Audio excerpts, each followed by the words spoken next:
মঞ্চের শেষ রজনী, দেবীও और সজ্জনও। আজকের পর থেকে এই মঞ্চ আর কখনো সেজে উঠবে না। এবার আমার বিদায় নেওয়ার পালা। কাল থেকে আমি আর আপনাদের কাছে আসব না, এ কথা বলার সাহস কিংবা ইচ্ছে কোনোটাই আমার নেই। প্রতিটি শুরুর একটি শেষ আছে। কোন বনেগা করোড়পতির মঞ্চে এ কথাগুলি বলতে গিয়ে চোখের জল ধরে রাখতে পারলেন না অমিতাভ বচ্চন। 2 দশক পেরিয়ে কেবিসি আপামর ভারতীয় দর্শকের কাছে খুব জনপ্রিয় একটি শো। 23 বছরের সেই সম্পর্কের এবার বিদায় নেওয়ার পালা। শেষবারের মতো কৌন বনেগা করোড়পতি সঞ্চালকের চেহারা অমিতাভ বচ্চন অন্তিম লগ্নে বিগ বির চোখ ঝাঁপিয়ে জল। সম্প্রতি কেবিসির 15তম মরশুমের শেষ পর্ব সম্প্রচারিত হলো, যেখানে হাজির ছিলেন বিদ্যা বালান, শীলা দেবী, শর্মিলা ঠাকুর এবং সারা আলি খানের মতো তারকারা। প্রত্যেকেই বিগ বির সঙ্গে মজার স্মৃতিচারণ করলেন সেই শোয়ে।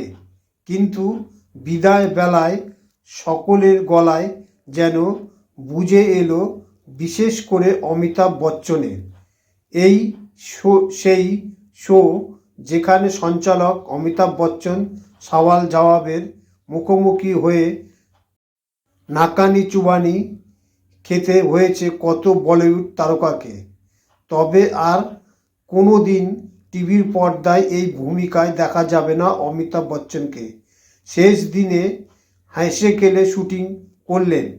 শোয়ের একদম শেষে অমিতাভকে শ্রদ্ধা জানিয়ে যখন কৌন বনেগা করোড়পতি মঞ্চের নৈপথ্যে ভেসে উঠল এক অন্য সুর, তখনই হাসি ঠাট্টার পরিবেশ মুহূর্তের মধ্যে বদলে গেল।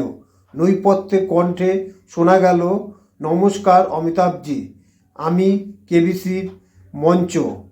23 বছর আগে আপনার সঙ্গে আমার এবং গোটা দেশের দর্শকের একটা বন্ধন তৈরি হয়েছিল। সেই সম্পর্কে অবিচ্ছেদ্য এবং আমরা সকলে আপনাকে মনে থেকে ধন্যবাদ জানাচ্ছি। তার সঙ্গে কেবিসি মঞ্চের বিগ বি কিছু স্মরণীয় মুহূর্ত দেখানো হলো। মঞ্চ সঞ্চালকের চেয়ারে বসে অমিতাভ যখন চোখের জল ধরে রাখতে পারছেন না, দর্শক আসনে হাততালির রোল। অমিতাভের উদ্দেশ্যে তাদের মন্তব্য, আমরা ঈশ্বরকে দেখিনি ঠিকই, কিন্তু যিনি ঈশ্বর প্রিয় সন্তান, আবেগপ্রবণ বিগ বি নিজেকে সামলে নিয়ে ধরা গলায় বললেন, আপনাদের এই একটা হাততালি আমার কাছে প্রতিটি নিঃশ্বাসের মতো। আপনারাই আমার বন্ধু, আপনারা যা বললেন আমি শুনি, আপনাদের ইচ্ছা পূরণ করার চেষ্টা করি। কৌন বনেগা করোড়পতি। কেবিসির অর্থটা কি? কেবিসি মানে হচ্ছে কৌন বনেগা করোড়পতি। দেশের বিভিন্ন প্রান্তে থেকে অংশগ্রহণের জন্য কেবিসি মঞ্চে আসে সাধারণ মানুষ। সেখানে বচ্চনের সম্মুখীন হয়ে বিভিন্ন রকম কম্পিউটারের প্রশ্ন উত্তর দিয়ে তারা কেউ বনেছে লাখপতি, আবার কেউ বনেছে করোড়পতি। বচ্চনের সঙ্গে কাটানো সেই সাধারণ মানুষের কিছু আনন্দ মুহূর্ত এই কেবিসি মঞ্চে তুলে ধরে। কার কোথায় বাড়ি, কে কি কাজ করে এবং কে কি খেতে ভালোবাসে, কে কি ঘুরতে ভালোবাসে, এবং তারাও বচ্চনের পরিবার সম্বন্ধে বা বচ্চনের বই সম্বন্ধে, বচ্চনের অ্যাক্টিং সম্বন্ধে বিভিন্ন রকম বিষয় তারা বচ্চনের সঙ্গে জিজ্ঞাসাবাদ করে। সেই জিজ্ঞাসাবাদের মধ্যে অনেক কিছু জিনিস যারা অডিয়েন্স বা সাধারণ মানুষ জানে না, সেই সব বিষয়গুলি জানতে পারে। এতদিনের কেবি মঞ্চ থেকে অমিতাভ বচ্চন চোখের জল মুছে চিরদিনের মতো বিদায় নিচ্ছে।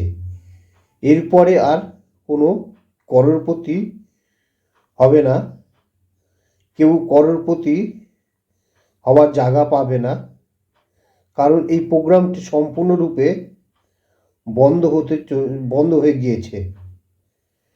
সেই লাস্ট প্রোগ্রামের দিন, মানে যেদিন কেবিসি বন্ধ হবে, সেই দিন বচ্চন অনেক ভাবুক হয়ে অনেক রকম কথা বলেছেন। সেগুলান আমরা প্রথমেই তুলে ধরেছি, সেই নিয়ে আর কিছু বলছি না। তবে বচ্চনের এটা শেষ প্রোগ্রাম, কৌন বনেগা করোড়পতি, এটু শেষ শো। কৌন বনেগা করোড়পতি মঞ্চটি যখন ফাঁকা থাকে তখন শূন্য শূন্য লাগে। যখন সেখানে বচ্চন চলে আসেন তখন মঞ্চটি ভরে যায়, দর্শক হাততালি দিয়ে তাকে স্বাগত জানায় এবং বচ্চনও তাদেরকে হাততালি দিয়ে স্বাগত জানায়।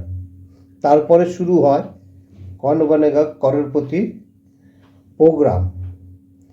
সেই প্রোগ্রামে ভারতবর্ষের কোনায় থাকা সেই লোকগুলি এখানে পার্টিসিপেট করে এবং যারা খুবই গরিব তারাও এখানে চান্স পায় এবং সেখান থেকে প্রচুর পরিমাণে ধনরাশি তারা জিতে তারা নিজের গন্তব্যে চলে যায়।